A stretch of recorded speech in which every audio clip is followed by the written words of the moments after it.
So I like this idea. I'm a diver. I don't dive as much as I'd like to, but a lot of people aren't into, putting the regulator in their mouth or getting certified or whatever. So you're able, I know you can't hear us, Renee, but you're able to do diving in a different way at OdySea Aquarium. Yeah, what's it called? What's it called again? A SeaTREK adventure. Hey, Renee.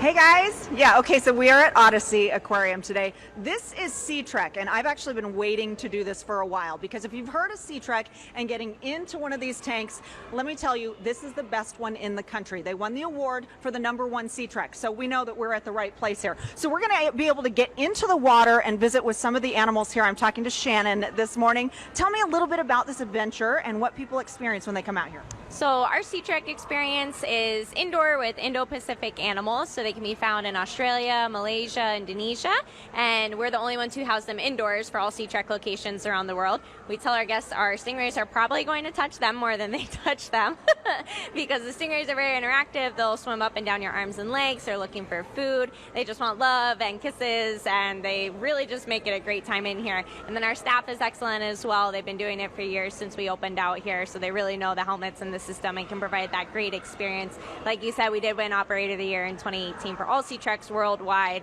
and there are 57 around the world, and we are number 53. Wow, and this is open to anybody. Tell me who can participate. So for children ages 9 through 14, we do need a parent or guardian in the water with them, and then 15, 16, 17, they just need that parental signature to be able to participate. Our eldest participant thus far, which is also tied for a 4-way tie with all the other locations around the world, is 93 here at our location. So ages 9 to as old as you would like essentially can participate with us. Okay, so different than scuba diving, different than snorkeling, all due to this helmet right here. Tell me about it. So the helmet, how it works, it's like a cup upside down in the water. As long as you remain vertical, everything from your collarbone up stays dry, so it is a walking experience, not a swimming experience. Each helmet has an individual airline that pumps 3 times the amount of air you need to breathe normally into that helmet at all times. So you simply put it on your shoulders and you walk. Wow, and you get to walk around this entire tank seeing just about everything. Yeah, we have small little reef fishes, we have cow-nose rays, we have big honeycomb whiptail rays, we've got a 6-foot-long zebra shark in here, so we've got a good variety for everyone to see, even a little honeycomb eel and some epaulet sharks. They're a little smaller species of sharks, but they can walk around on the corals due to some modified pectoral fins, so we've got some good varieties in here. Wow, how long is the excursion once you get in the water? Underwater, it's about 25 minutes. The whole experience does take about an hour with filling out waivers, changing into wetsuits, as I'm sure you noticed. It is a little challenging at times. Briefings, making sure everyone's safe and fully understands the experience and what they'll be doing, but underwater is almost half of it. And totally safe under here, right? Totally safe for everyone. Yes, everyone is safe in here. Our team goes through a lot of training and requirements to meet the standards to be a SeaTREK guide to make sure that everyone is safe and upheld to those standards. That's great. And one of our guides today is Jess right here. And Jess is kind of walking us through exactly what we're going to be experiencing and how the whole process works. Tell me about it. Yeah, so we will get in on this ladder that's behind me, take that all the way to the bottom, and then we'll actually do a full loop in this exhibit. So we'll walk all the way to the acrylic over there by the cafe. We'll come all the way back over here on our freshwater acrylic, and then we'll come back to the ladder. And Jess knows what she's doing because she just took the mic and she's going for it. So, okay, what do I do next? Walk me through this. So we're going to go ahead, get in on this ladder that's right behind us. I'll get in first. I'll meet you down there, and then I have to take the mic if you're meeting me down there. But I'm going to grab Shannon over here. Shannon, you can walk us through exactly what we're doing as we get down there. Okay. All right, so the girls are getting ready to get in the water right now. Jess, the guide, is going to go into the water first. As you can see, she used that ladder to get down. She goes to about chest level in the water column. And then our surface tender lowers the helmet down onto her head.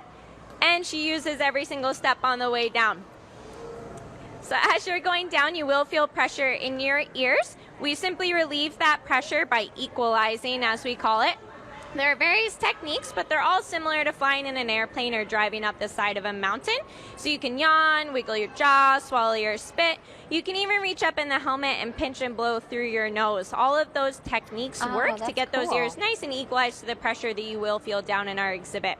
So everyone who is able to do any of those 4 techniques is able to clear their ears for themselves. Once all the guests are down in the water, which looks like everyone got down successfully, we'll start to do different animal interactions. As you can see, the stingrays start to swarm, the fish come in. It's especially helpful being the first trek in the water for the day because it's breakfast. So the fish are all very excited for their breakfast right now. We'll do some interactions at various points throughout the exhibit. Different guides have different favorites that they like to use, whether it's an animal, whether it's a location in the exhibit. Lighting throughout the day also changes as well, so where we take photos varies up as well. She does have a camera to record and take photos underwater. That is an additional option with the experience. You can purchase cameras for various group pricing or individual pricing with our camera options. And they are all about 16 gigabyte cards, so they never really fill up. We have yet to have a guest succeed with doing so. 16 gigs is a lot. That's a lot of space. Yeah. That is so cool. And you know, that makes it, like they explained it so much simpler. You know, like at first you think, wow, I'm going to be underwater, but that is really easy. That you just throw that thing on. You don't have to put a gas or an oxygen mask on or anything. I can't wait to hear what she thinks about it. I know. Very cool.